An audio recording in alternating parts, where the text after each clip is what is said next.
بسم الله الرحمن الرحيم. الحمد لله رب العالمين والصلاة والسلام على أشرف المرسلين نبينا محمد وعلى آله وصحبه ومن تبعهم بإحسان إلى يوم الدين. أما بعد. Ayuhal ikhwat wal akhwat, jamaah semua yang dirahmati Allah Azza wa Jalla. Kembali kita dipertemukan dan diberikan taufik oleh Allah Subhanahu wa taala untuk melanjutkan kajian rutin kita dan masih melalui online, dan kita tetap berdoa semoga Allah Subhanahu wa taala cepat mengangkat wabak COVID-19 ini sehingga bisa kembali kita melaksanakan aktivitas khususnya kajian rutin offline seperti biasa. Baik, sekarang kita akan melanjutkan kajian kitab Al-Kabair yang kita ambil dari kitabnya Al-Imam Adz-Dzahabi rahimahullahu taala, dan insyaallah kita akan membacakan dan menjelaskan dosa besar yang ke-50. Dosa besar yang ke-50 yaitu menyakiti kaum muslimin dan mencaci mereka. Menyakiti kaum muslimin dan mencaci mereka. Baik, silakan dibuka bukunya. Baik, halaman berapa ini? 138 di kitab terjemahnya atau buku terjemahnya. Nah, silakan kita menyimak sama-sama bacaan dari kitab ini. Nah. Assalamualaikum Ustaz. Alim Sahabi. Allah Ta'ala berfirman, A'udzubillahi minasyaitonirrajim. Walladzina yu'dzunal mu'minina wal mu'minati bighairi maktasabu faqad ihtamalu buhtanan wa itsman mubina. Dan orang-orang yang menyakiti orang-orang yang mukmin dan mukminat tanpa kesalahan yang mereka perbuat, maka sungguh mereka telah memikul kebohongan dan dosa yang nyata. Quran Surah Al-Ahzab ayat 58. Allah Ta'ala berfirman, wala tajassasu wala yaghtab ba'dukum ba'dha. Dan janganlah kalian mencari-cari keburukan orang dan janganlah menggunjing satu sama lain. Quran Surah Al-Hujurat ayat 12. Allah Ta'ala juga berfirman, wailul likulli humazatil lumazah. Kecelakaanlah bagi setiap pengumpat lagi pencela. Quran Surah Al-Humazah ayat 1. Nabi SAW bersabda, inna syarran nasi manzilatan indallahi man wada'ahun nasu ittiqa'a fahsyihi. Sesungguhnya manusia yang paling buruk kedudukannya di sisi Allah pada hari kiamat adalah orang yang ditinggalkan oleh manusia kerana takut akan perbuatan kejinya atau kejahatannya. Nabi SAW juga bersabda, innallaha yubghidul fahisha al-badhi'a. Sungguhnya Allah murka kepada orang yang berbuat keji dan gemar berkata kotor. Nabi SAW juga bersabda, ibadallah, innallaha wada'al haraj illa man iqtarasa irda akhihi fadhaka alladhi harija aw halaka. Wahai hamba-hamba Allah, sesungguhnya Allah telah menghilangkan kesusahan kecuali bagi orang yang sengaja mengganggu kehormatan saudaranya, maka itulah orang yang susah dan binasa. Nabi SAW juga bersabda, kullul muslimi 'alal muslimi haramun irduhu wa maluhu wa damuhu. At-taqwa hahuna bihasbi imri'in minasyari an yahqira akhahu al-muslim. Setiap muslim terhadap muslim yang lainnya diharamkan kehormatan, harta dan darahnya. Takwa itu di sini, yakni di dada.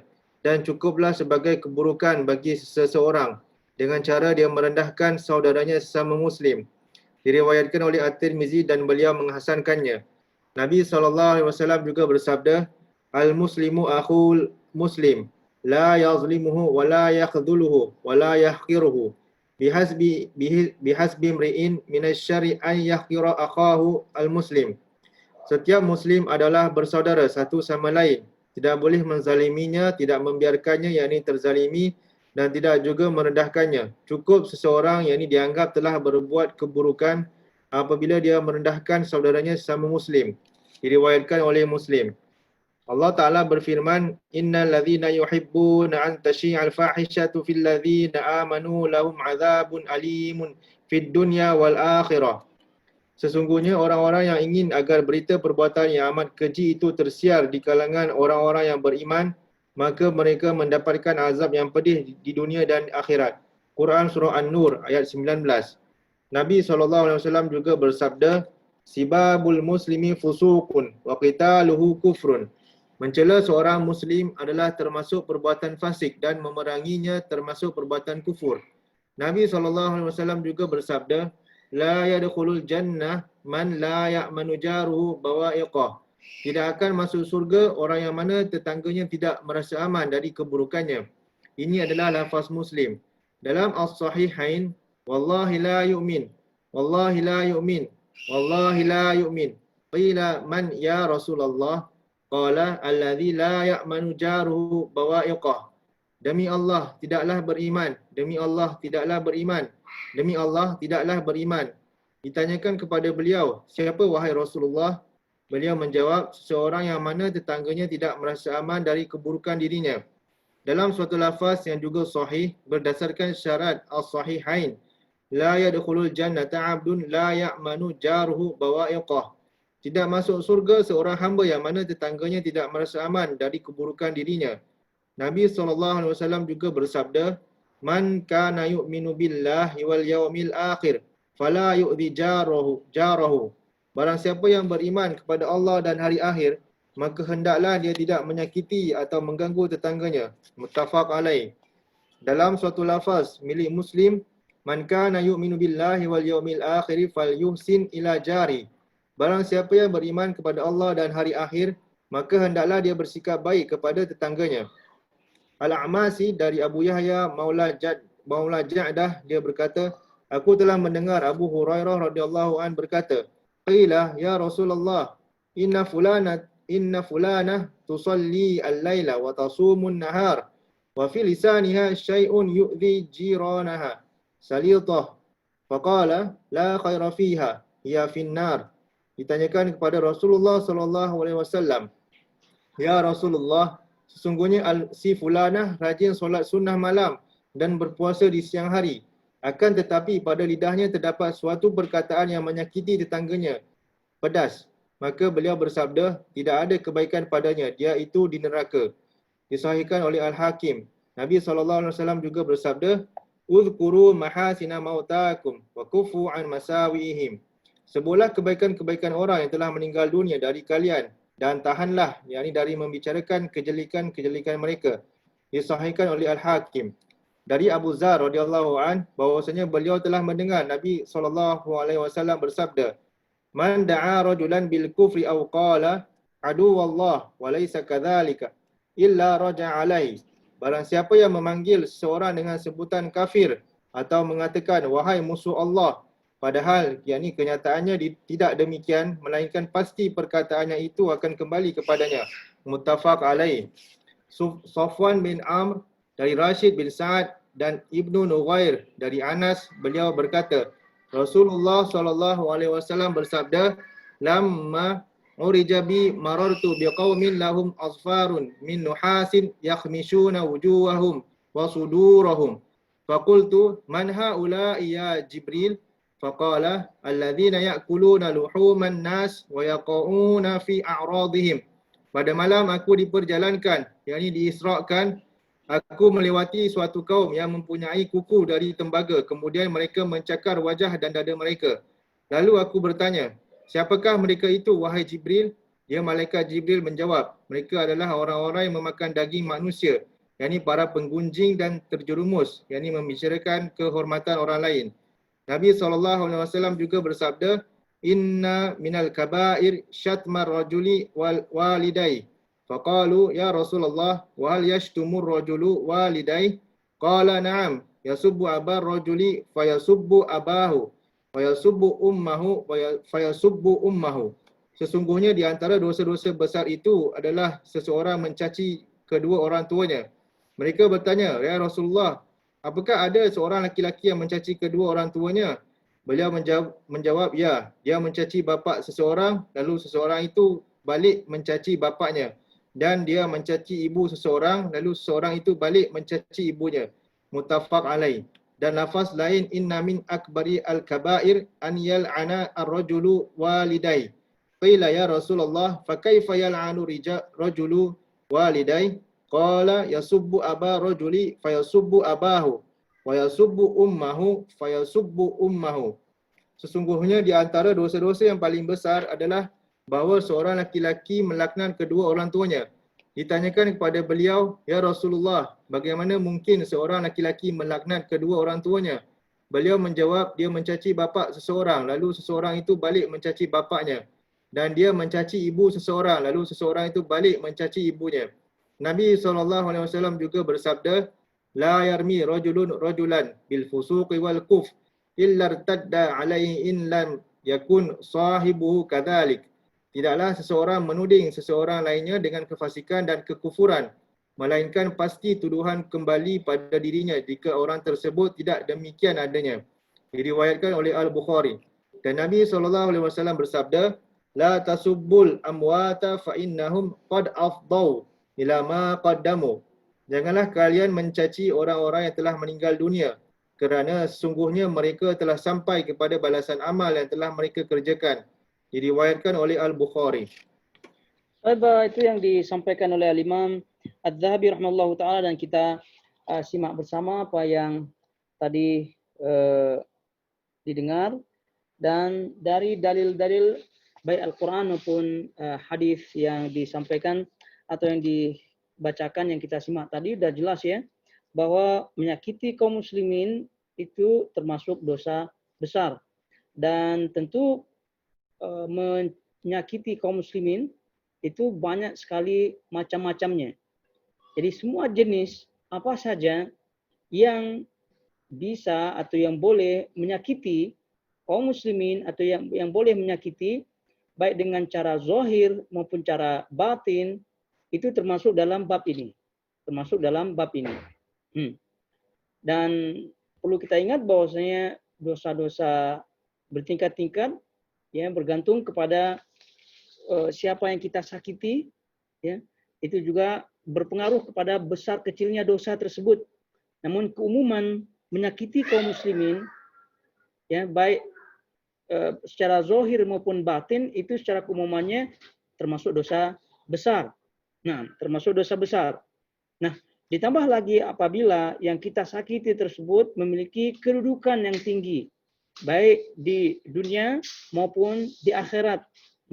Di dunia, ya contohnya ibu bapak kita, orang tua kita, saudara kita yang senasab, serahim dan seterusnya, itu adalah orang yang memiliki kedudukan yang tinggi yang Allah Subhanahu wa taala berikan kedudukan di dunia. Nah, itu apabila kita sakiti tentu dosanya lebih tentunya. Jadi contohnya ada orang yang menyakiti orang tuanya, termasuk dosa besar yang berlipat tentunya.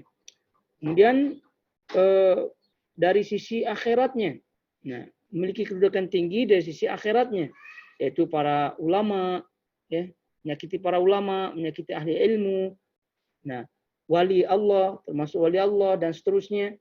Maka ini bagian daripada menyakiti kaum muslimin secara umum dan menyakiti orang-orang yang memiliki kedudukan, yang diberikan kedudukan oleh Allah Subhanahu wa taala, dan tentunya dosanya pun makin berlipat. Dan kaitannya dengan menyakiti wali Allah itu nanti ada bahasanya setelah bab ini. Baik, kita lihat apa yang disampaikan atau yang dinukilkan oleh Al-Imam Adz-Dzahabi rahimahullah ta'ala kepada kita, dan dari situ kita akan mengetahui jenis-jenisnya. Nah, jadi yang pertama yang beliau nukilkan di sini adalah firman Allah surah Al-Ahzab ayat 58. Walladzina yu'dzunal mu'minina wal mu'minat bighairi maktasabu faqad ihtamalu buhtanan wa itsman mubina. Dan orang-orang yang menyakiti orang-orang mukmin dan mukminat tanpa kesalahan yang mereka perbuat, maka sungguh mereka telah memikul kebohongan dan dosa yang nyata. Nah, ini tentu memfitnah, ya, mengatakan yang tidak benar, ini tentu sudah termasuk dosa besar yang kita tidak ragu lagi. Bahkan ghibah pun kita ketahui bersama termasuk termasuk dosa besar, apalagi menuduh sembarangan kaum muslimin. Nah, dan kita pahami bahwa menyakiti secara umum jangankan kaum muslimin, ya. Kaum kufar kalau kita sakiti mereka tanpa sebab-sebab syar'i, sebab-sebab yang dibenarkan oleh Allah Subhanahu wa taala pun termasuk dosa. Jika sampai-sampai kata Nabi SAW, man qatala mu'ahadan lam yaruh raihatal jannah. Orang siapa yang membunuh kafir mu'ahad, kafir yang dijaga, yang tidak boleh dibunuh, maka orang tersebut tidak akan mencium bau surga. Sampai demikiannya ancaman dari Rasulullah SAW. Itu menyakiti non-muslim, ya, apalagi menyakiti sesama muslim. Bahkan hewan pun kita tidak boleh menyakitinya. Nah ini diantara bentuk-bentuk menyakiti adalah menyakiti dengan lisan, menuduh sembarangan, menuduh mereka dengan suatu perbuatan yang mereka tidak pernah lakukan. Jadi ini hati-hati sekali, ya, tidak hanya di perkara besar, perkara kecil pun termasuk. yakni tidak hanya perkara menuduh dia berzina misalnya, atau menuduh mencuri dan seterusnya. Ya, menuduh apa saja, baik besar maupun kecil. Nah, sedangkan apa yang kita tuduh tersebut tidak pernah dilakukannya, maka termasuk ke dalam ayat ini. Dan tidak dilakukan lagi masuk ke dalam bab dosa besar yang ke-50 ini, yaitu menyakiti kaum muslimin. Oleh karena itu hati-hati. Hati-hati. Walaupun yang kita ketahui itu benar faktanya, namun kalau tidak ada kebaikan di situ, maka untuk apa kita sebar-sebarkan dan seterusnya. Baik. Kemudian langsung di situ wala tajassasu wala yaghtab ba'dukum ba'dha. Jadi ingat bentuk menyakiti dari ayat yang tadi di awal kita sebutkan adalah menuduh, menuduh sembarangan, menuduh, fitnah bahasa kita nih, fitnah. Itu menuduh sembarangan, hati-hati. Kemudian ayat kedua, wala tajassasu wala yaghtab ba'dukum ba'dha. Dan janganlah kalian mencari-cari keburukan orang dan janganlah menggunjing satu sama lainnya. Ini semua adalah perkara yang wadih, yang jelas sekali bahwa ini adalah termasuk bagian daripada hal-hal yang menyelisihi akhlak al-karimah. Menyelisihi akhlak al-karimah. Ini justru malah masuk ke dalam akhlak as-sayyi'ah, akhlak yang tercela, dan bahkan termasuk ke dalam dosa besar, termasuk dosa besar, yaitu dalam hal ini tajassus, mencari-cari keburukan, mencari-cari aib, memata-matai, mencari-cari aib, suka mencari-cari aib, suka mencari kelemahan, suka mencari di sini keburukan, kekurangan, dicari-cari kesalahannya. Ini masalah. Ini akibat apa? Akibat tentu hatinya ada penyakit yang besar di situ. Ada hasad lah, ada yang tidak suka kepada kawannya, sehingga dicari-cari kesalahan tersebut. Naudzubillah min dzalik. Jadi kawannya itu share apalah begitu ya di media sosial, dicari-cari kesalahannya, dibesar-besar kesalahannya. Oh itu salah, dipermalukan lah kata kasarnya. Kalau niatnya dia sih nasihati gitu kan, tapi itu bukan salah bukan cara yang benar. Dan ini tentu harus kita hati-hati semua, hendaknya kita bersihkan hati kita sehingga kita terjauh daripada tajassus, memata-matai, mencari-cari keburukan dan seterusnya. Kemudian dan janganlah menggunjing satu sama lainnya, menggunjing, ghibah, menggibah. Jadi kata Nabi SAW, ghibah itu kata beliau mendefinisikan dzikruka akhaka bima yakrah. Itu definisi daripada Nabi SAW tentang ghibah, yaitu kamu menyebutkan tentang saudaramu yang dia tidak sukai, yang dia tidak sukai. Itu apa saja yang dia tidak sukai, itu ghibah. Itu ghibah. Jadi kita membicarakannya di belakangnya. Ini wadih, jelas. Adapun kalau seandainya yang kita sebutkan itu benar, maka itu ghibah.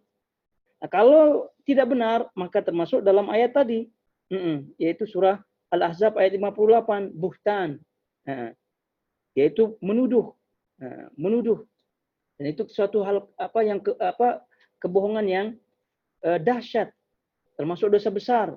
Oleh itu mengumpat, membicarakan orang lain di belakangnya itu tidak terlepas daripada dua hal. Ghibah atau menuduh. Kalau tidak benar, ya menuduh. Kalau benar, ya ghibah. Dan dua-duanya ini termasuk dosa besar. Na'udzubillah min dzalik. Rasulullah Shallallahu Alaihi Wasallam menyebutkan dalam hadis yang diriwayatkan oleh Imam Ahmad rahimahullahu taala, Nabi SAW menyebutkan, ya ma'syara man amana bilisanihi. Wahai orang-orang yang beriman. Wahai orang-orang yang beriman dengan lisannya. Walam yadkhul al-iman qalbahu. Dan iman itu, atau sementara iman itu tidak masuk ke dalam hatinya. Nah, ini hati-hati, hadis ini sangat berkenaan sekali dengan bahasan kita sekarang. Nah, itu ini sebagai filter ya, kalau boleh kita sebut sebagai jangan sampai kita terjerumus, jangan sampai kita beriman hanya dengan lisan saja, namun iman tersebut tidak masuk, tidak merasuk ya, tidak menghujam gitu, tidak menguat pada hati kita. Na'udzubillah min dzalik. Kata Nabi SAW, ya ma'syara man amana bilisanihi wa lam yadkhulil iman qalbahu. Wahai orang-orang yang beriman dengan lisannya saja, tapi tidak masuk ke dalam hatinya. Tidak masuk ke dalam hatinya. La taghtabu al-muslimin. Jangan kalian ghibah. Jangan kalian ghibah kaum muslimin. Nah, ini sesuai dengan ayat ini. Jangan kalian menggunjing, menggibah kaum muslimin. Definisi gibah tadi kita sebutkan, membicarakan saudara kita di belakang dengan sesuatu yang dia tidak sukai, baik benar maupun tidak benar. Taib, la taghtabu al-muslimin, jangan kalian menggunjing, jangan kalian menggibah kaum muslimin. Wala tattabi'u auratahum, wala tattabi'u auratihim. Dan janganlah kalian mencari-cari auratnya. Maknanya aib, kesalahan, kekurangan mereka. Jangan kalian cari-cari, memata-matai aib mereka, kesalahannya, kekurangannya. Ya sama dengan ayat yang tadi. Sama. Ini kata Nabi SAW, wala tattabi'u auratihim. Jadi janganlah kalian mencari-cari kesalahan, aib, kekurangan mereka. فَإِنَّهُ مَنْ تَتَبَّعَ عَوْرَةَ أَخِيهِ الْمُسْلِمِ تَتَبَّعَ اللَّهُ عَوْرَتَهُ. Kata Nabi SAW, barang siapa yang mencari-cari aib, kekurangan, kesalahan saudaranya sesama muslim, maka Allah Subhanahu wa taala akan menampakkan aibnya. Dan kata Nabi SAW, man tatabba Allahu auratahu yafdahuhu walau fi jawfi baitih. Dan barang siapa yang dinampakkan, disingkap ya, auratnya oleh Allah Subhanahu wa taala, maka dia akan dipermalukan, atau Allah akan mempermalukannya walaupun di dalam rumahnya. Walaupun dia dalam rumahnya. Ini kata Nabi SAW, dan hadis ini sahih sebagai kehati-hatian untuk kita yang naudzubillah min dzalik, yang suka mencari-cari kesalahan. Ini kata Nabi SAW, barang siapa yang suka mencari-cari kesalahan, aib, ya, kesalahan aurat sesama muslim, maka Allah akan singkap, ya, akan nampakkan auratnya. Dan barang siapa yang Allah nampakkan singkap auratnya, maka dia akan dipermalukan. Maka Allah akan mempermalukan dia walaupun dia dalam rumahnya. Naudzubillah min dzalik. Artinya kalau Allah Subhanahu wa taala telah menyingkap ya aurat seseorang, maka tidak ada tempat bersembunyi, maksudnya. Tidak ada tempat bersembunyi walaupun dia di dalam rumahnya. Itu kinayah, kiasan akan persembunyian. Jadi walaupun dia berada di tempat yang tersembunyi di dalam rumahnya, tapi Allah Subhanahu wa taala menampakkan, menyingkap auratnya sebagaimana dia menyingkap aib, kesalahan orang-orang lain, maka tentu tidak ada kekuatan yang akan menutupinya. Naudzubillah min dzalik. Itu hati-hati. Jadi kalau kita pun dengar fulan dibicarakan, justru malah kata Nabi SAW, bela, Dan itu pahala sangat besar sekali apabila kita bela saudara kita ketika digibah dan seterusnya. Dan apabila kita mendengar apa yang kita dengar itu memang benar adanya, ya, yang dia lakukan itu benar adanya, ya kita tidak ikut-ikutan untuk menyebarkannya. Dan juga apa juga faedahnya kalau kita ikut menyebar-nyebarkannya. Nah, apalagi itu berkaitan dengan ulama, berkaitan dengan ulama, khususnya apa itu banyak di kalangan Ahlus Sunnah Jamaah yang tidak suka terhadap ulama fulan, gitu ya, ikut-ikutan menyebarkan kesalahan-kesalahannya tanpa ada faedah di belakangnya, tanpa ada faedah di belakangnya. Naudzubillah min dzalik. Dan ini harus diperhatikan bersama. Jadi lisan ini kata Nabi SAW ini adalah yakni benda yang kecil namun besar sekali pengaruhnya. Besar sekali pengaruhnya. Betapa banyak orang yang masuk neraka akibat lisannya. Akibat lisannya. Dan lisan ini adalah salah satu salah satu alat ya untuk menyakiti. Ya, ringan tapi sakitnya luar biasa yang diakibatkan oleh lisan ini. Sebagaimana yang disebut oleh Allah Subhanahu wa taala dalam surah Al-Humazah, wailun likulli humazatil lumazah. Wailun likulli humazatil lumazah. Kecelakaanlah bagi setiap pengumpat lagi pencela. Kecelakaanlah bagi setiap pengumpat lagi pencela. Wah, jelas sekali hadis ini. Ini semua adalah pengumpat dan pencela. Sifat mengumpat dan sifat mencela ini adalah semua bentuk menyakiti, ya, sebut menyakiti. Dan kata para ulama, humazah dan lumazah ini adalah ibarat, ya, ini adalah lafaz yang mencakup seluruh hal-hal yang menyakiti. Kalau humazah itu berkaitan dengan perbuatan, kalau lumazah itu berkaitan dengan lisan. Nah, jadi humazah itu berkaitan dengan fiil perbuatan, lumazah itu berkaitan dengan lisan. Jadi seluruh apa saja yang menyakiti, baik lisan maupun perbuatan, mau kecil maupun besar, itu termasuk menyakiti. Ada orang yang hanya sekedar mengisyarat-isyaratkan dengan matanya, ya. Ada dengan telunjuknya, walaupun dia tidak menyebutkan sesuatu perkataan, itu juga termasuk dalam ayat ini, termasuk juga dalam bab kita ini, yaitu dosa besar. Hati-hati. Nah, sebagaimana halnya kita sekarang tidak terlepas dengan dunia maya, maka dunia maya pun termasuk, ya, termasuk untuk kita hati-hati. Nah, kita kasih kata-kata, ya, ketika kita bermuamalah, kemudian kita kasih isyarat, ya, di media sosial, di WhatsApp dan seterusnya, itu semua harus hati-hati. Jangan sampai kita menunjukkan suatu hal yang menyakiti saudara kita. Jadi kita taruh di situ gambar apa begitu, sementara itu menyakiti, gambar hewan lah atau gambar apalah begitu yang menunjukkan kita memaki atau tidak suka dan seterusnya, walaupun kita tidak mengucapkan dengan lisan. Dan ini semua jelas, ya. Dan kita ingatkan kembali, ini semua adalah berkaitan dengan akhlak, berkaitan dengan akhlak. Dan kalau kita pahami hal ini, maka betapa besarnya kedudukan akhlak di dalam Islam. Dan akhlak itu tidak hanya sekedar teori saja, tapi juga dia sebagai pelengkap akidah, pelengkap iman, sebagaimana sering kita sebutkan. Dan juga buktinya di beberapa kitab, ya, kitab-kitab akidah, sebagaimana pernah kita lalui bersama, kitab akidah As-Sabuni, kitab akidah Al-Wasithiyah, di situ ada peringatan berkaitan dengan akhlak.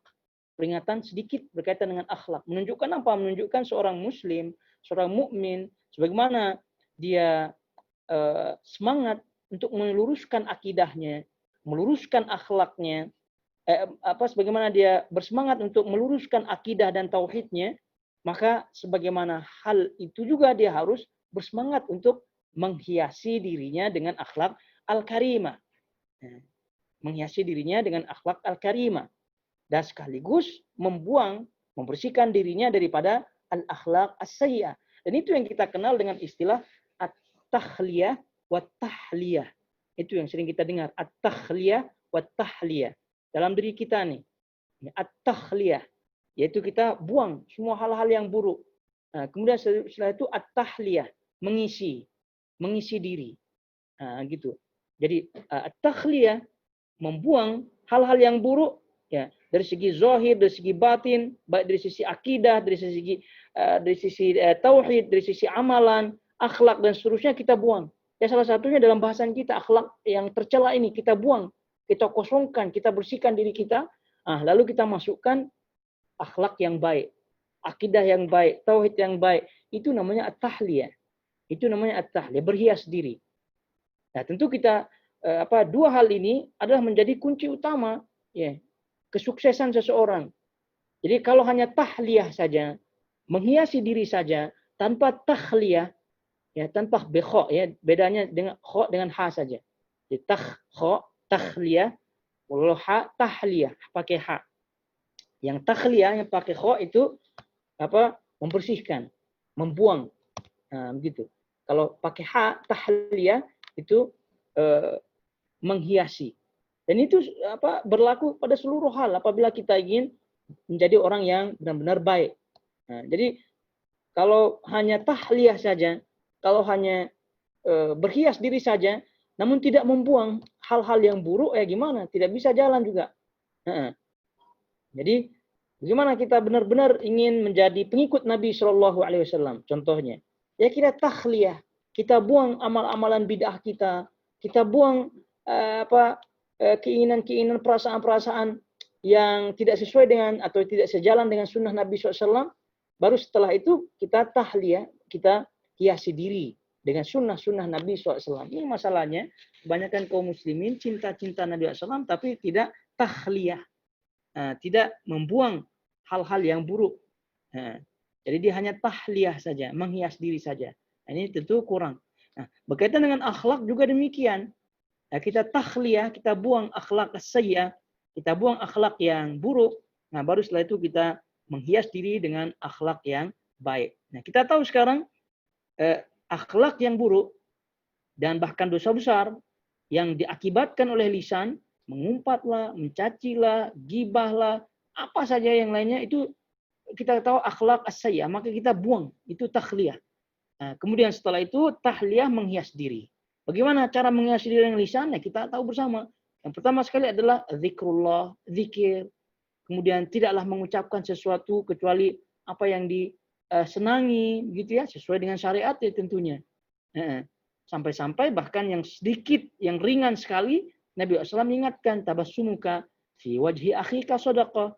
Senyummu pada saudaramu termasuk sedekah. Dan ini adalah bagian daripada tahliyah itu sendiri. Gitu. Ya. Jadi kalau kita telah terbiasa mentahliyah, kemudian mentahliyah diri kita, maka istiqomahlah di situ. Istiqomahlah. Janganlah seperti orang-orang cepat terpengaruh, jadi ikut-ikutan menulis, cepat terpengaruh, ikut-ikutan mencela, cepat terpengaruh, terutama di media sosial, di Facebook lah, di WhatsApp lah, dan seterusnya. Dan tentu ini menjadi kajian kita bersama, perhatian kita bersama, bahwasanya hal ini tidaklah ringan. Ini masalah berat. Masalah berat. Baik. Selanjutnya apa yang disebutkan oleh Imam Az-Zahabi rahimahullahu taala, kita lihat Nabi SAW bersabda, kata beliau, "Inna syarran nas manzilatan 'indallah man wada'ahu an-nas ittiqa'a fahshihi." Ini juga hati-hati ya. Ini penting, semua hadis-hadis ini penting untuk kita jadikan tadabbur, ya, tafakkur, kita berpikir gitu ya. Karena di dunia ini kita yakin kita semua ingin sukses ya. Sukses dunia akhirat. Itu kita punya doa secara umum. Rabbana atina fid dunya hasanah wa fil akhirati hasanah wa qina adzabannar. Itu singkat, padat. Sapu jagat istilahnya. Nah, tapi jangan doa-doa saja. Jangan doa-doa saja tanpa action. Itu nanti tong kosong nyaring bunyinya. Jangan sampai demikian. Kata Nabi SAW dalam hadis ini, sesungguhnya manusia yang paling buruk kedudukannya di sisi Allah itu pada hari kiamat adalah orang yang ditinggalkan oleh manusia karena takut akan perbuatan kejinya, perbuatan kejahatannya, baik lisan, tulisan, perbuatan, zahir dan batin. Naudzubillah min dzalik. Hatta sampai ketika memilih imam sholat pun demikian. Jadi kalau kita tidak suka, maka kata Nabi SAW tidak dijadikan imam. Sampai demikian ukurannya.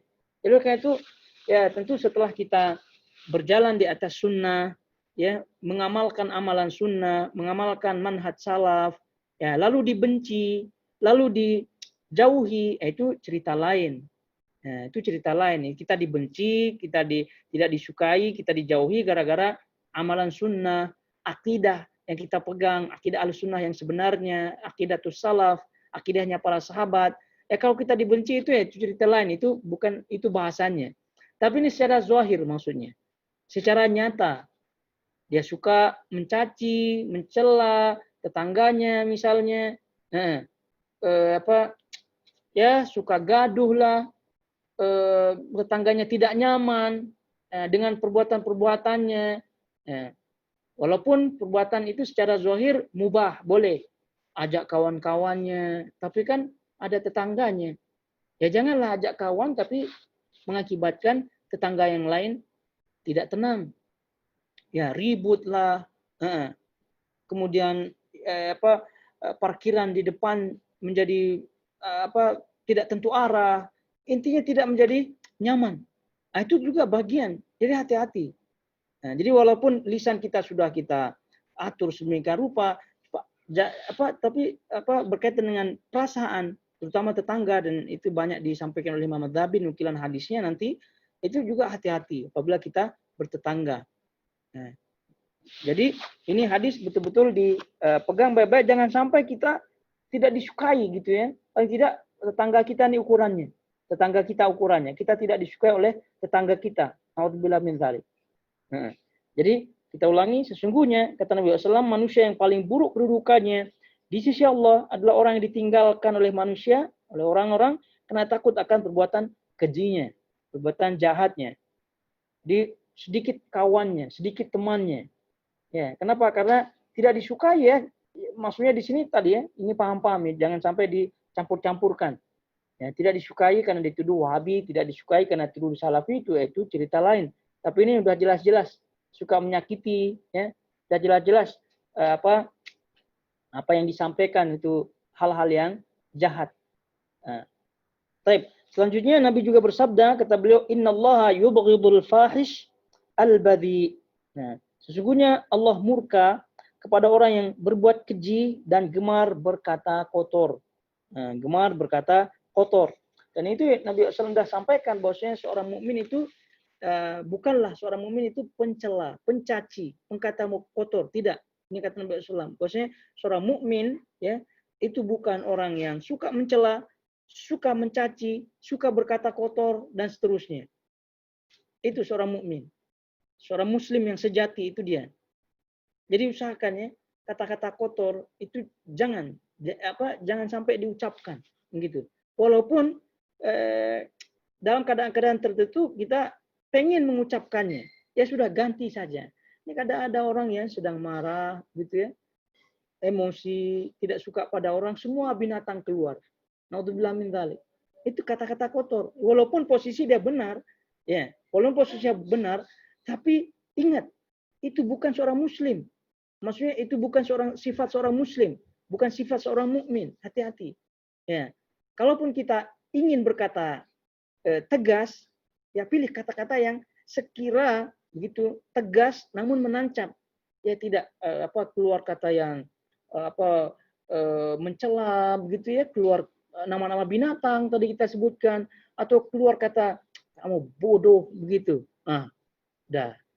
Terus kamu jahil, apalagi kamu idiot begitu, dan seterusnya. Ya benar sih orang itu mungkin dia salah dan begitu, tapi tidak seharusnya kita mengeluarkan kata-kata seperti itu. Nah ini yang harus luruskan ya, harus diperbaiki semarah-marahnya, gitu ya. Kalaupun kita mau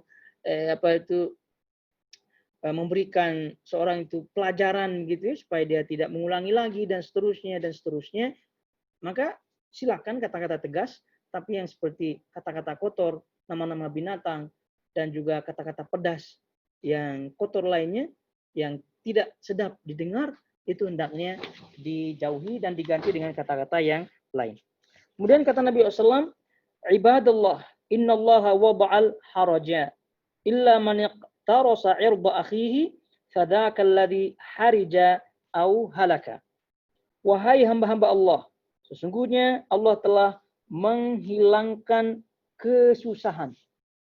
Wahai hamba-hamba Allah, ya ibadallah, Allah telah menghilangkan kesusahan.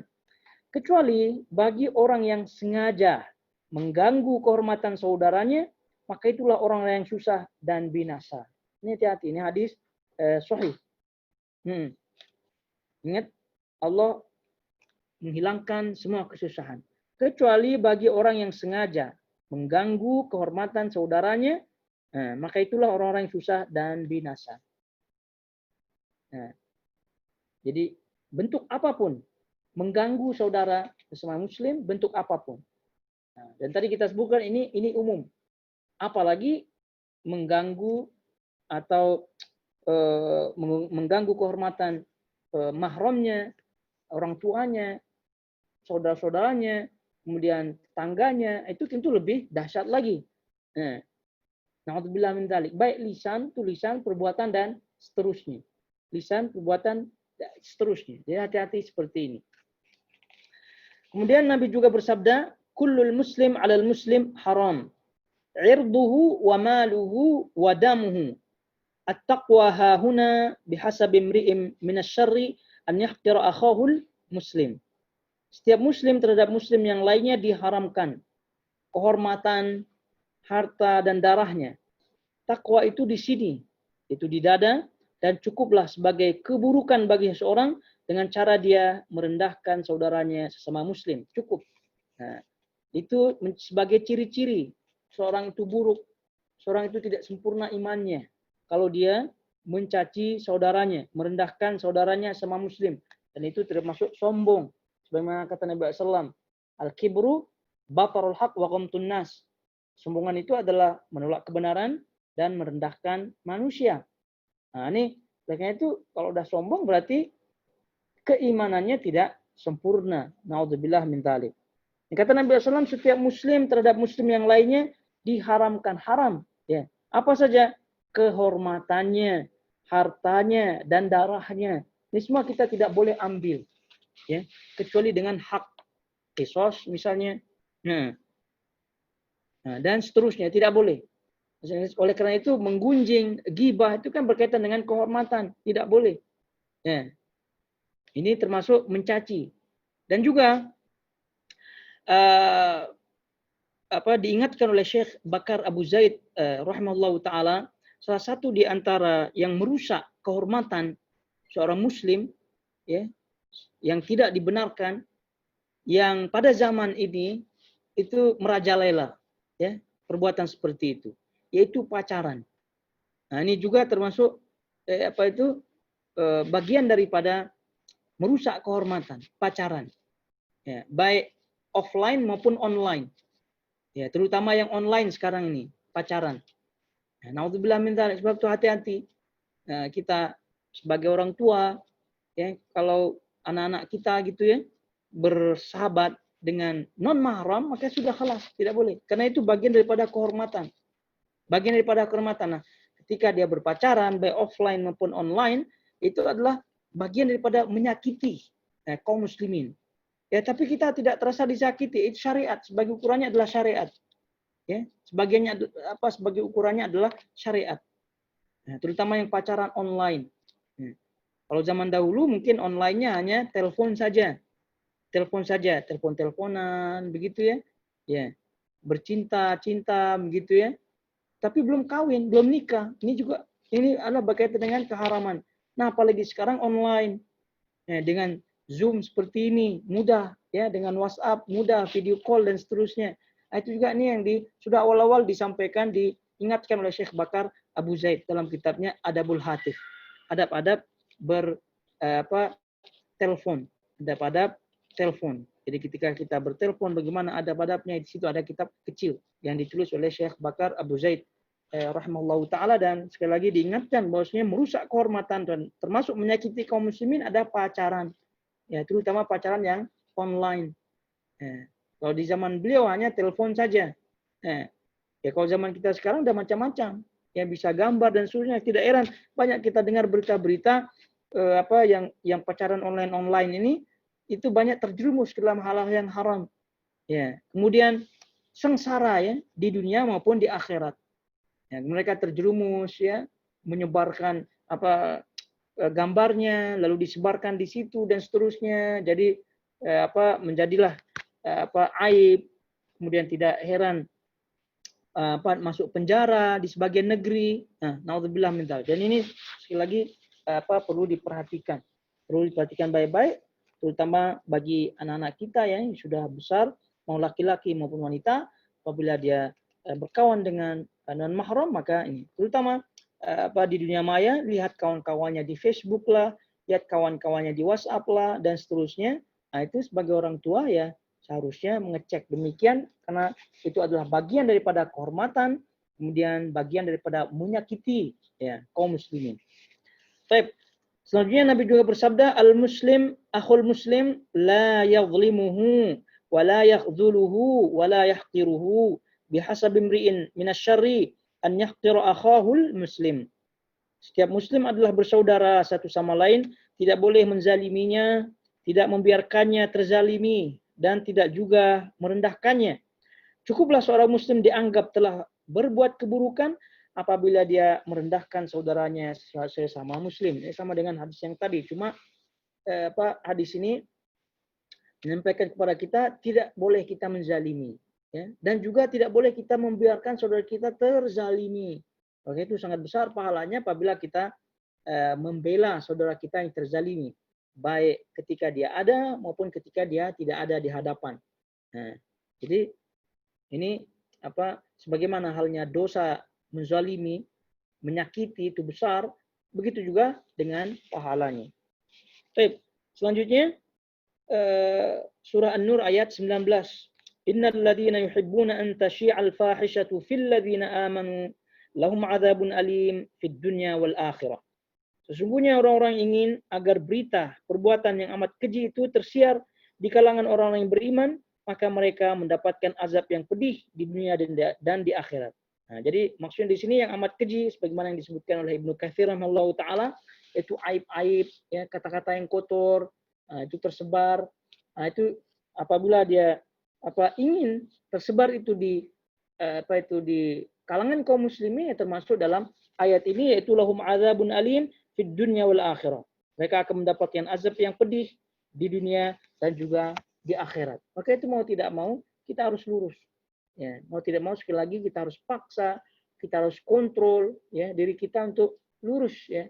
Nah, dalam hal ini, dalam hal akhlak secara keumuman, kemudian juga secara khusus lagi yaitu akidah dan tauhid. Nah, selanjutnya Nabi juga bersabda, sibabul muslim fusuqun wa qitaluhu kufrun. Mencela seorang muslim adalah termasuk perbuatan fasik dan memeranginya termasuk perbuatan kufur. Dan ini sebagai hadis-hadis seperti ini, sebagaimana kata para ulama dan pernah kita jelaskan, ini adalah hadis tentang ancaman. Ya, ancaman bagi seorang yang melakukannya, melakukan mencela, ya, menuduh dan seterusnya, itu kefasikan, bentuk kefasikan, yaitu di luar ketaatan. Fasik malah di luar ketaatan, lawan daripada ketaatan. Nah, kemudian kufur, lawan daripada iman. Nah, namun di sini tentu tidak diartikan, difahami sebagai kufur yang mengeluarkan seorang daripada Islam. Tapi ini adalah lebih kepada ancaman, hati-hati. Kemudian Nabi juga bersabda, la yadkhulul jannata man la ya'manu jaruhu bawa'iqahu. Tidak akan masuk surga orang yang tetangganya tidak merasa aman dari keburukannya. Tadi di awal kita sampaikan bahwa menyakiti seorang muslim, menyakiti muslim secara umum itu adalah dosa besar. Namun ada orang-orang tertentu yang diberikan kedudukan oleh Allah Subhanahu wa taala, memiliki kedudukan istimewa ya dalam syariat. Apabila kita sakiti maka akan bertambah itu punya dosa. Ya seperti tetangga. Ini tetangga ini diberikan keistimewaan oleh Allah Subhanahu wa taala. Karena itu kalau tetangga kita muslim, maka memiliki beberapa hak. Nah, dan kalau tetangga kita itu seorang muslim, ya, kemudian saudara kita, maksudnya mahram atau ya senasab dan seterusnya, maka tentu hak-haknya juga bertambah.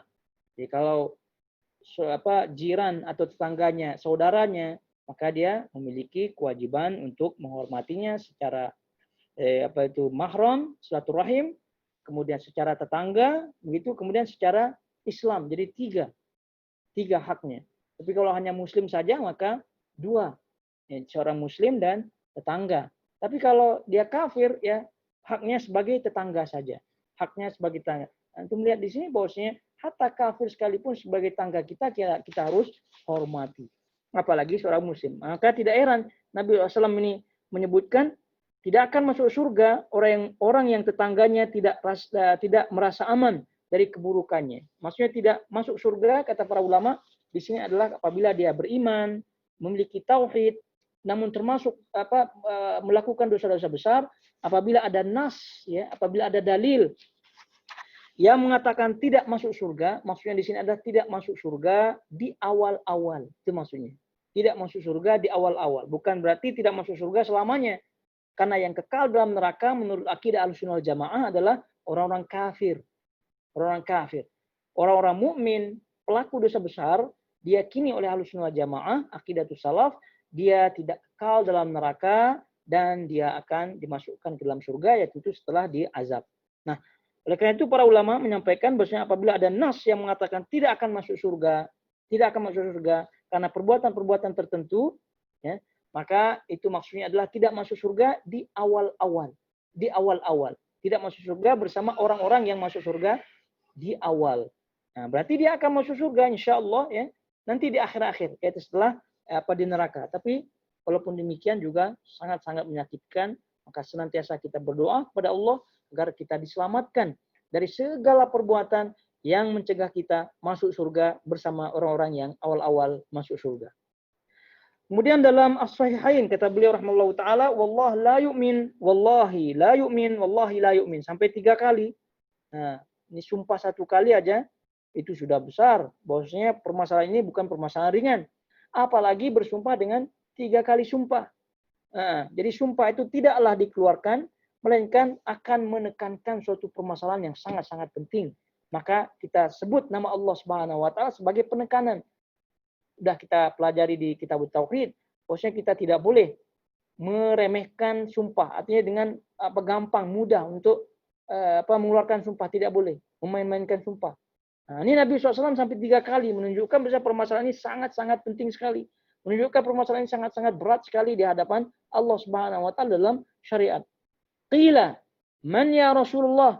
Qala alladzi la ya'manu jaruhu bawa'iqahu. Demi Allah, tidak beriman sampai 3 kali, kata Nabi SAW. Lalu ditanyakan kepada beliau, siapa wahai Rasulullah SAW? Beliau menjawab, seorang yang tetangganya tidak merasa aman dari keburukan dirinya. Jadi menyakiti tetangga dengan berbagai macam bentuk, baik langsung maupun tidak langsung, itu adalah bagian daripada hal-hal yang dahsyat sekali. Maka tadi disebutkan tidak akan masuk surga sampai Nabi SAW bersumpah 3 kali. Nah, itu sangat-sangat luar biasa. Bersumpah 3 kali. Bahwasanya orang ini tidak sempurna keimanannya, dan bahkan naudzubillah kalau dia meyakini itu benar, kemudian meyakini itu tidak haram, ini keimanannya hilang dengan keseluruhan. Keimanannya hilang begitu saja. Artinya dia keluar daripada Islam, kafir. Nah, tapi kalau dia meyakini, tentu maksudnya la yu'min, tidak beriman, maksudnya di sini adalah keimanan yang sempurna. Kemudian dalam suatu lafaz yang juga sahih, kata Imam Adz-Dzahabi berdasarkan syarat as-sahihain, la yadkhulul jannata 'abdun la ya'manu jaruhu bawa'iqahu. Tidak masuk surga seorang hamba yang tetangganya tidak merasa aman dari keburukan dirinya. Wadah, jelas. Nabi juga bersabda, "Man kana yu'minu billahi wal yawmil akhir fala yu'dzi jarahu." Barang siapa yang beriman kepada Allah dan hari akhir, maka hendaklah dia tidak menyakiti atau mengganggu tetangganya. Silakan kawan-kawan yang ada tetangganya, terutama yang tinggal di kompon, gitu, hati-hati, kan banyak tuh. Nah, jadi para ulama dalam menentukan tetangga khilaf ya. Ada yang mengatakan 40 rumah ke kanan, rumah ke kiri. Intinya tetangga secara urf ya. Yang jelas rumah yang paling dekat, kemudian yang dekat-dekat apa yang kita lihat rumahnya itu ya sudah jelas tetangga kita. Maka jangan sampai salah tingkah, salah bersikap sehingga mereka tersakiti. Dalam suatu lafaz milik Imam Muslim atau lafaz Imam Muslim, "Man kana yu'minu billahi wal yawmil akhir falyuhsin ila jarihi." Barang siapa yang beriman kepada Allah dan hari akhir, maka hendaklah dia bersikap baik kepada tetangganya, lawan daripada sikap buruk. Kemudian Al-A'mash dari Abu Yahya Maula Ja'dah, dia berkata, aku telah mendengar Abu Hurairah berkata, "Qila ya Rasulullah, inna fulanah tusallil lail wa tasumun nahar wa fi lisaniha syai'un yu'dhi jiranaha salitatan. Faqala la khaira fiha hiya finnar." Na'udzubillah min dzalik. Ini diperhatikan baik-baik. Yang memiliki tetangga atau kaum muslimin secara umum, terkhusus yang pada tetangga kita. Ditanyakan kepada Rasulullah SAW, "Ya Rasulullah, sesungguhnya si fulanah." Fulanah yakni perempuan. Ya, bukan berarti laki-laki tidak masuk. Ya, bukan berarti laki-laki tidak masuk.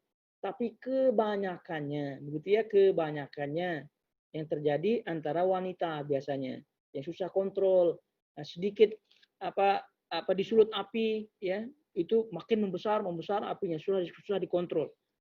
Terutama dengan lisannya, itu kebanyakannya wanita. Tapi bukan berarti laki-laki tidak masuk. Ya Rasulullah, sesungguhnya si fulanah rajin sholat sunnah, ya sholat malam, berpuasa di siang hari, akan tetapi pada lidahnya terdapat suatu perkataan yang menyakiti tetangganya, yaitu sangat-sangat pedas, tajam, menyakiti. Naudzubillah. Maka beliau bersabda, Nabi SAW bersabda, tidak ada kebaikan padanya, dia itu di neraka. Naudzubillah min dzalik. Ya tentu ucapan-ucapan seperti ini tidak boleh kita sampaikan seperti kata Nabi SAW. Ini kata Nabi SAW menyampaikan bahwa si fulanah yang rajin ibadah tadi, itu khusus Rasulullah SAW ya. Ini berkaitan dengan takfir. Ya, berkaitan mengkafirkan pribadi. Untuk Rasul boleh mengatakan si fulanah tidak ada kebaikan padanya dan si fulanah masuk neraka akibat perbuatannya. Ini bagi Rasulullah SAW saja ya. Adapun kita, ini sifat, kita ambil sifatnya. Jadi siapa saja yang menyakiti tetangganya, baik laki-laki maupun wanita, masuk neraka. Adapun si fulan, fulana dan seterusnya, wallahu alam. Kita pribadi-pribadi tidak ya, tapi secara umum, secara sifat ya. Ini sering kita sampaikan supaya tidak salah paham. Jangan mentang-mentang membaca hadis, lalu melihat ada orang yang menyakiti tetangganya, dia berkata kamu di neraka, menuduh gitu. Na'udzubillah min dzalik. Ini salah. Ini dikaji dalam kitab akidah. Bagaimana kita mensikapi hal ini. Nabi juga bersabda, "Udhkuru mahasina mautakum wa kufu an masawiihim." Sebutlah kebaikan-kebaikan orang yang telah meninggal dunia dari kalian dan tahanlah dari membicarakan keburukan-keburukan mereka. Ini hadisnya dhaif ya, hadisnya dhaif. Namun secara makna sahih, karena secara makna hadis yang terakhir sekali dalam bab ini, yaitu janganlah kalian mencaci orang-orang yang telah meninggal dunia. Sampai akhir hadis yang nanti kita bacakan, ini sahih, diriwayatkan oleh Imam Bukhari. Maknanya secara makna hadis ini walaupun dhaif, sahih. Secara makna hadis ini sahih, tapi secara periwayatan, sanad dan seterusnya dhaif.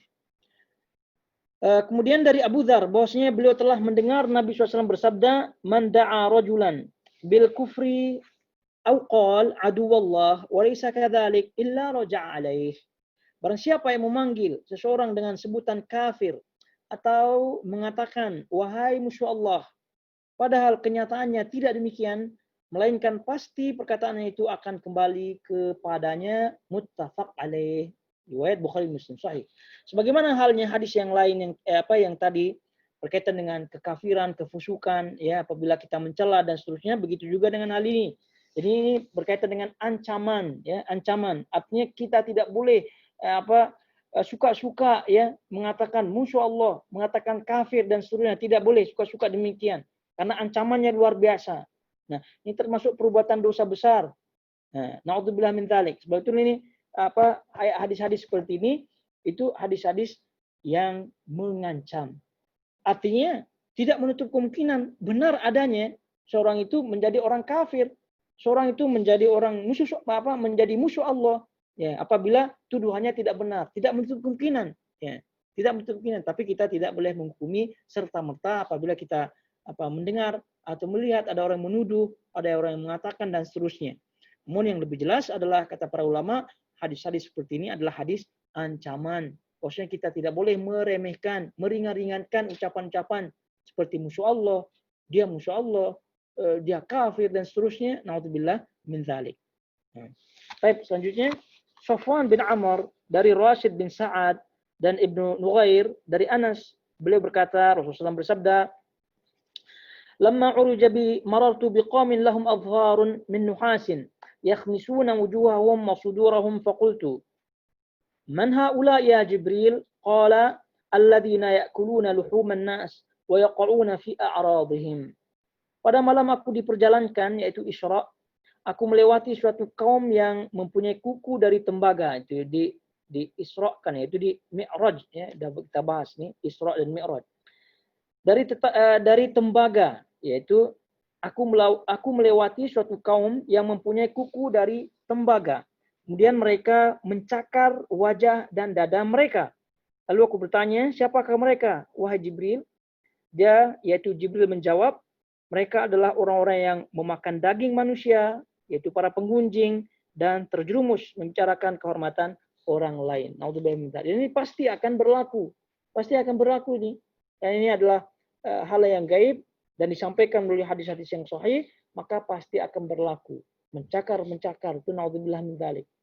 Nah, orang-orang yang memakan daging manusia itu tadi menggunjing, menggibah, sehingga tidak heran Nabi SAW yang sebagaimana tadi kita sampaikan hadisnya,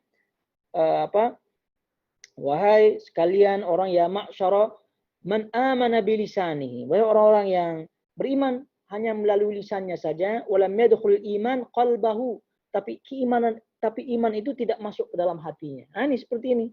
Atau orang-orang yang gibah, gunjing, cari-cari kesalahan, menyakiti dan seterusnya. Nah, itu imannya sampai lisannya saja. Naudzubillah min dzalik, dan adabnya seperti ini. Nabi juga bersabda, inna minal kabair syatmar rajuli walidayhi. Qalu ya Rasulullah wa hal yashtumu ar-rajulu walidayhi? Qala na'am, yasubbu abar rajuli fayasubbu abahu wa yasubbu umma fayasubbu ummah. Perhatikan baik-baik. Sesungguhnya di antara dosa-dosa besar itu adalah seorang, inna minal kabair. Sesungguhnya di antara dosa-dosa besar itu adalah seseorang mencaci, memaki, menghina kedua orang tuanya. Mereka bertanya, yaitu para sahabat, ya Rasulullah, apakah ada seorang yang mencaci, yang menghina kedua orang tuanya? Apakah ada? Nah, ini mustahil ada, gitu kan? Ini menurut pandangan sahabat. Lalu beliau menjawab, yaitu Rasulullah SAW, ya, ada, yaitu mencaci ayah seseorang, mencaci orang tua seseorang, mencaci bapak seseorang. Lalu seseorang itu mencaci bapaknya, dan dia mencaci ibunya seseorang, lalu seorang itu balik mencaci ibunya. Paham ya maksudnya? Jadi dia tidak mencaci, tidak menghina orang tuanya, tidak. Tapi dia menghina orang tua orang lain. Menghina ibu, bapak orang lain. Lalu orang yang dihina orang tuanya ini menghina orang tua yang menghina tadi. Itulah maksudnya menghina orang tua. Naudzubillah min dzalik. Artinya, kesimpulannya, saling caci, saling maki, saling hina, saling berkata kotor. Ini semua adalah perbuatan dosa. Naudzubillah min dzalik. Dalam lafaz lain, inna min akbaril kabair an yal'ana ar-rajulu walidayhi. Qila ya Rasulullah, fa kaifa yal'an ar-rajulu walidayhi? Qala yasubbu abar rajuli fa yasubbu abahu wa yasubbu ummah fa yasubbu ummah. Sama dengan hadis yang tadi. Sehingga kita melihat waktu, kita langsung saja melihat hadis berikutnya. Nabi juga bersabda, la yarmi rajulun rajulan bil fusuqi wal kufri illa irtadda alaihi illam yakun sahibuhu kadzalik. Tidaklah seorang menuduh seorang lainnya dengan kefasikan dan kekufuran, melainkan pasti tuduhan itu kembali pada dirinya jika orang tersebut tidak demikian adanya. Ingat, Kita tadi sudah sebutkan ini adalah ancaman, tidak boleh meringan-ringankan. Namun tidak boleh kita mengambil zohir hadis ini langsung kita sebut, oh kamu kafir karena kamu menuduh saya kafir. Itu naudzubillah, tidak demikian adanya. Namun apabila kebiasaannya seperti itu, menuduh fasik, menuduh kafir, menuduh musyrik kepada seorang pribadi-pribadi, maka tidak menutup kemungkinan tuduhannya itu benar-benar kembali kepadanya. Artinya benar-benar orang itu fasik, benar-benar dialah yang menjadi kafir. Nauzubillah min dzalik. Tapi secara umum hadis-hadis seperti ini adalah ancaman yang mana kita tidak boleh meremeh-remehkan tuduh-tuduhan sembarangan yang berat seperti ini. Kemudian Nabi bersabda, ini adalah hadis yang terakhir, la tasubbul amwat fa innahu qad afdau ila ma qaddamu. Janganlah kalian mencaci orang-orang yang telah meninggal dunia karena sesungguhnya mereka telah sampai kepada balasan amal yang telah mereka kerjakan. Sampai orang yang telah meninggal dunia pun kita tidak boleh mencaci, kita tidak boleh menghina, menyebut-nyebut aibnya dan seterusnya. Tapi kalau ada yang bertanya, kan ada yang menyebutkan ulama fulan, menyebutkan kesalahannya dari sisi akidahnya, dari sisi pemikirannya. Itu dibolehkan. Kalau dari sisi pemikiran yang membahayakan umat dan seterusnya, boleh. Tapi kita tidak lihat dia dari segi pribadinya, tidak. Tapi kita lihat dia dari segi pemikirannya, ya akidahnya, tulisan-tulisannya yang salah diluruskan. Maka dalam hal ini boleh. Sama dengan menggibah pun kita ketahui Nabi SAW menyebutkan di antara orang-orang yang boleh digibahi adalah mujahir fiskon. Itu orang-orang yang menampakkan bangga, menampak-nampakkan kefasikannya, menampak-nampakkan kemaksiatannya. Kalau demikian boleh kita sampaikan merokok di depan umum, minuman keras di depan umum. Begitu. Membuka aurat di depan umum. Boleh apa tidak kita sebutkan gitu di belakangnya, fulan tuh jangan seperti fulan yang merokok gitu. Jangan seperti fulan yang mengumbar auratnya.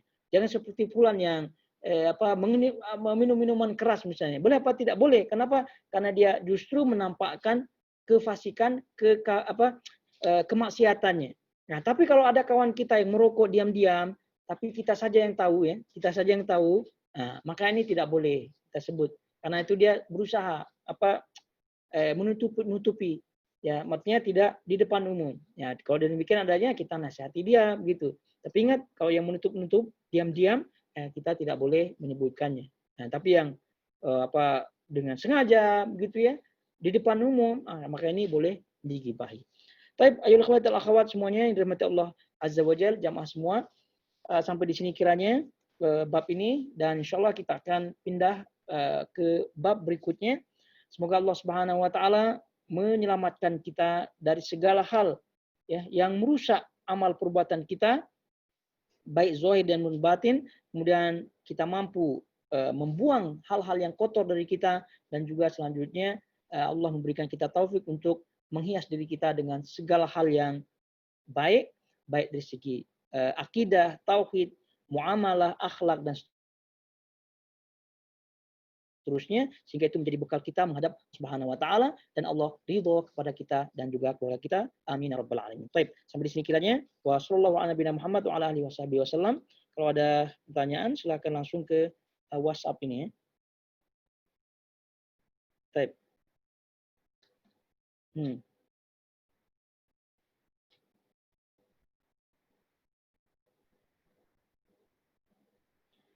Baik, ada pertanyaan? Assalamualaikum Ustaz, katanya membicarakan kejelekan orang yang dia sendiri mengumbarnya, udah tadi ya, ini namanya mujahir fiskon. Boleh apa tidak? Boleh. Membicarakannya, boleh. Ya tentu walaupun boleh ya tidak bebas, serta-merta bebas ya. Kalau ada manfaatnya di situ ya baru ditimbang-timbang. Tapi secara hukum asalnya boleh, karena dia mujahir fiskon, menampakkan keburukannya.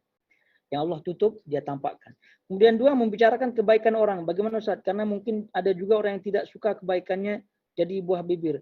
Artinya kalau dia tidak suka untuk diketahui orang-orang lain, ya baik kita tidak ikut, kita tidak sebarkan. Ya, tidak sebarkan. Tapi kalau keumumannya ya, keumumannya kita tidak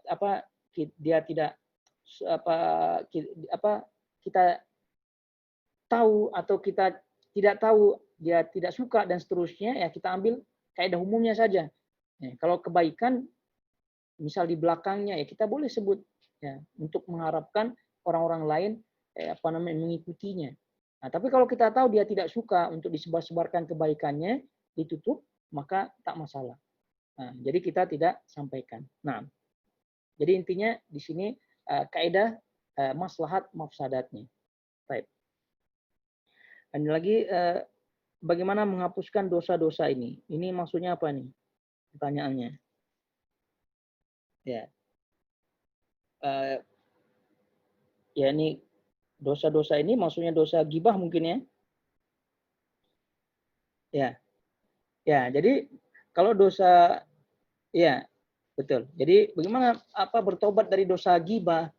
Ya, dosa ghibah sebagaimana halnya dosa yang lain, ya apalagi ini tadi kita sampaikan termasuk dosa besar, maka sebagaimana halnya dosa yang lain, cara tobatnya istighfar pada Allah betul-betul, kemudian bertekad kuat untuk tidak kembali kepadanya. Kemudian selanjutnya yang paling penting adalah berkaitan dengan ghibah ini, karena ini adalah hak ya, kemudian hak, maka kata para ulama, apabila ghibah tersebut ya diketahui oleh orang yang kita ghibahi, yang orang kita gunjing, maka syarat untuk tobat adalah minta maaf. Minta maaf kepada orang yang kita gunjing tadi. Ini kalau dia tahu. Tapi kalau dia tidak tahu ya cukup istighfar banyak-banyak, cukup tutupi kesalahan kita dengan sedekah gitu ya. Nah, jadi ittaqillah kata Nabi SAW, bertakwalah kamu di mana kamu saja berada. Haitsuma kuntum watbi'is sayyi'atal hasanata tamhuha wa khaliqin nasa bi khuluqin hasan. Lalu ikutilah perbuatan buruk itu dengan perbuatan baik. Jadi tadi kita menggunjing, menggibah, maka ikutilah. Setelah itu kita bersedekah, kita berinfak, kemudian wa khaliqin nas bi khuluqin hasan. Bermuamalah, bergaulah dengan manusia dengan akhlak yang baik. Nah, itu sebagai penutupnya. Itu kalau kita tidak diketahui menggibah. Nah, tapi kalau diketahui, tulisanlah dia baca sendiri gitu kan, bocor.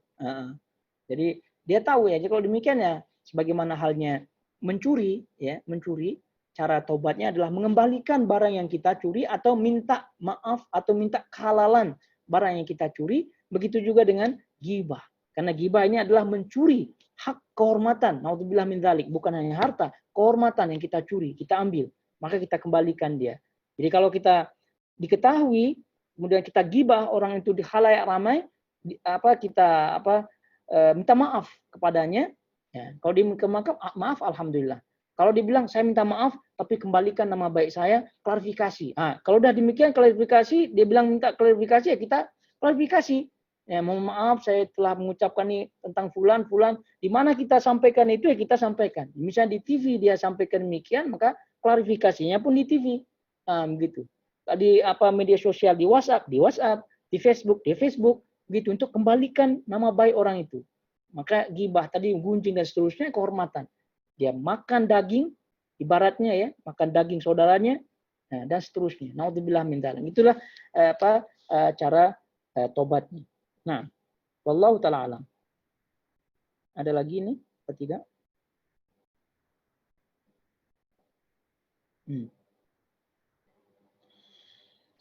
Baik, kalau tidak ada sampai di sini kiranya ibu akhwat akhwat jamaah semua yang dirahmati Allah Azza wa Jalla, sekali lagi terus berdoa ya pada Allah Subhanahu wa taala agar diberikan bimbingan, taufik ya Allah Subhanahu wa taala untuk tetap istiqomah, karena kita tidak tahu akhir hayat kita. Jadi semoga Allah memberikan kita semua husnul khatimah. Subhanakallahumma bihamdika asyhadu an la ilaha illa anta astaghfiruka wa atubu ilaik. Wassalamualaikum warahmatullahi wabarakatuh.